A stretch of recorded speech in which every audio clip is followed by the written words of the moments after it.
Шмат чаго распавёў Лукашенко, але галоўнае гэта пытанне, што да бяспекі Астравецкай АЭС можа увогуле да працы Астравецкай АЭС, бо, напрыклад, першы энергаблок у 2022 годзе больш за палову часу прастойваў, у 2021 8 разоў адключалі адсеткі, планавы ремонт доўжыўся больш за прызначаны тэрмін, но таксама другі энергаблок усё ніяк не могуць увесці ў прамысловую эксплуатацыю, адкладаюць тэрмін. Беручы пад увагу гэтыя ўсе звесткі, ці можам мы казаць пра паспяховасць беларускага праекту, беларускай АЭС, і ці варта тады будаваць другую для эканамічных выгодаў? Ну, вообще-то, то, что происходит с первым энергоблоком, построенный Росатомом в Беларуси атомной станции, этим вообще-то людей пугать можно. Вот давайте посмотрим еще раз. Это данные Международного агентства по атомной энергии. Действительно, первый энергоблок работал примерно 50% времени. Вот он должен был по обещанию Росатома, по уверению, вот когда проходили общественные обсуждения, когда были документы оценки воздействия на окружающую среду, Росатом обещал, что 90% времени энергоблок будет вырабатывать электроэнергию, и только тогда, может быть, речь хоть о какой-то окупаемости. Я не говорю о прибыли, об окупаемости. Ну, на горизонте вот примерно 30-40 лет. А сейчас мы видим снова, вот с этими данными спорить невозможно. Это не расчеты экологов, это не какие-то взятые из потолка цифры. Это официальная отчетность Международного агентства по атомной энергии. Любой может пойти на сайт МАГАТЭ, вот он перед вами. Итак, ну, в 2 раза хуже работает атомная станция, чем обещали. Вопрос у меня один. Так, Лукашенко хоче збудуватися, гэта выключна для яго палітычнае рашэнне, дадае нейкі статус ему? Да ничего это ему не дает, это дает то, что Беларусь должна. Вот в данный момент, вот там чуть меньше 10 миллиардов, да, вот это же по межправительственному соглашению все это построено, пока Беларусь ничего не заплатила, не вернула Российской Федерации. Так вот, правительство Лукашенко на данный момент должно Российской Федерации, вот сколько они там насчитают, они эту цифру не оглашают, ну, там 9 или 10 миллиардов долларов. Это довольно много. Так, у медыях было аккурат про 10 мільярдаў, і на лета плануецца пачаць выплаты. На што тады разлічвае Лукашенко, калі не выплачаны яшчэ першы крэдыт?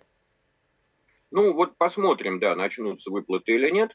Но об экономической эффективности этого проекта говорить невозможно. Я знаю, что во многих странах, которые так вот посматривали, а не купить ли нам у Росатома атомную станцию, вот эта неработоспособность первого блока белорусской атомной станции как-то их отрезвила, и, скорее всего, Росатом не получит других контрактов. Не только потому, что из-за вот политической ситуации, из-за того, что эта организация под санкциями находится, а из-за вот этого провала с белорусской станцией. Но с другой стороны, в этом-то и проблема для таких стран, как вам сказать, близлежащих к России. Ведь не только Беларусь, есть еще Узбекистан, Казахстан, на которые Росатом сейчас просто проводит пропагандистскую атаку, туда засылаются эмиссары, там вербуются агенты Росатома, ну вот как у вас там министр Беларуси есть такой, и пытаются заставить эти страны вот теми же самыми льготными условиями заключать контракты с Росатомом. Причина этому одна. Росатом уже находится в положении изгоя. Никуда больше продать-то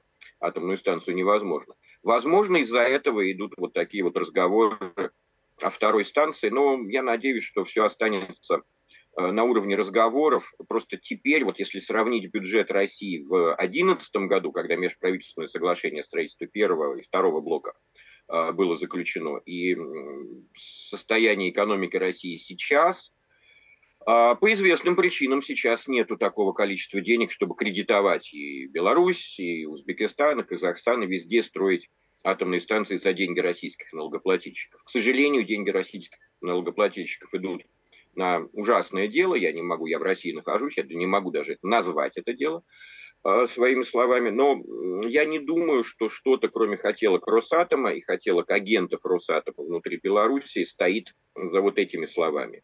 Ну, а Лукашенко, что можно сказать? Ну, мели, Емеля, твоя неделя. Скажи, что ты всю страну хочешь застроить атомными станциями, что хочешь 50 реакторов построить.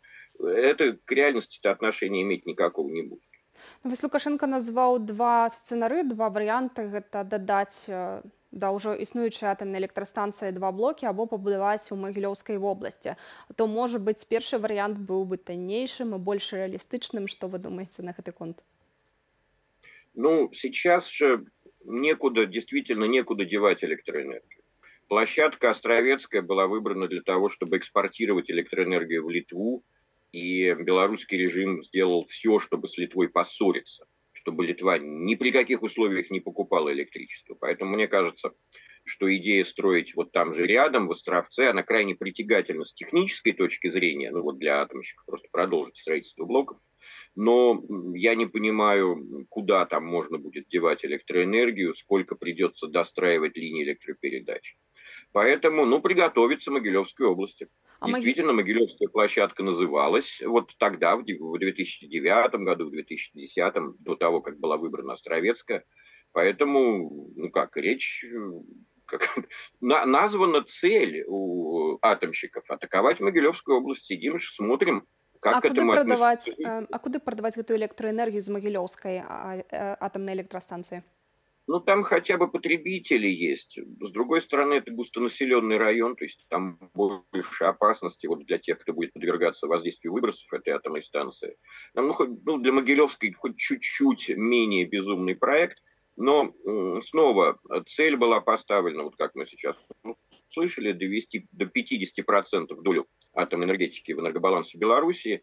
Это непонятная цель. В мире доля атомной энергетики снижается. Вот сейчас она менее 10%.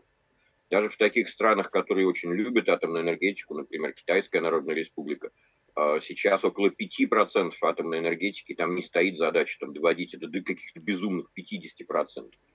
Мне все же кажется, что вот идея строить еще два блока, она достаточно безумная, скорее всего, она не будет реализована. Но пугать ей будут долго.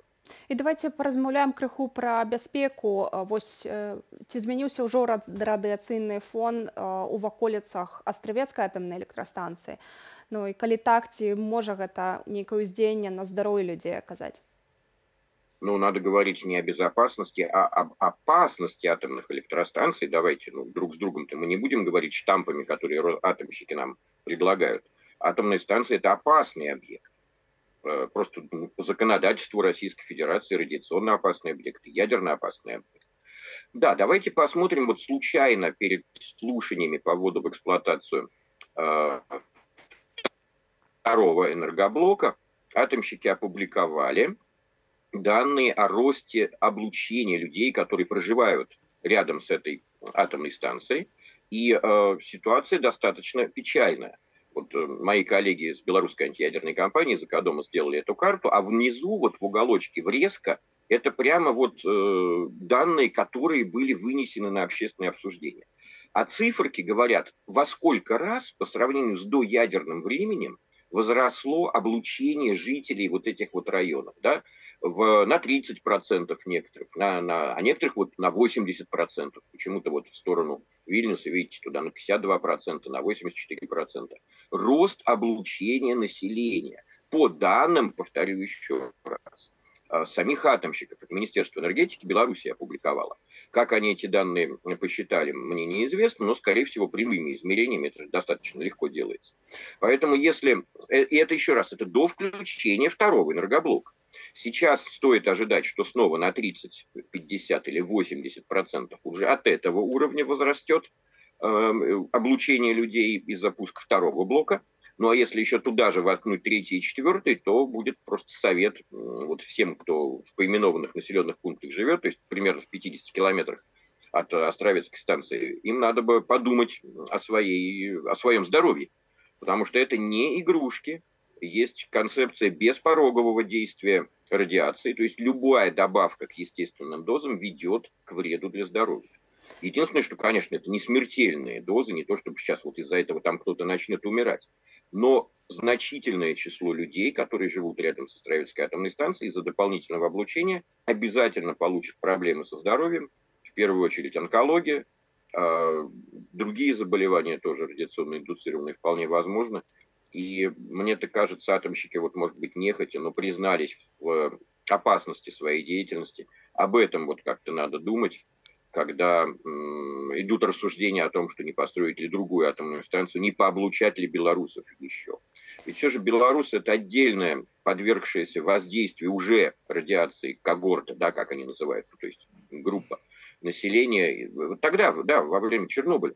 И то, что на 2/3 территории Беларуси все еще лежит цезий, тот самый чернобыльский, да, он медленно распадается, уже один период полураспада прошел, но он все еще есть.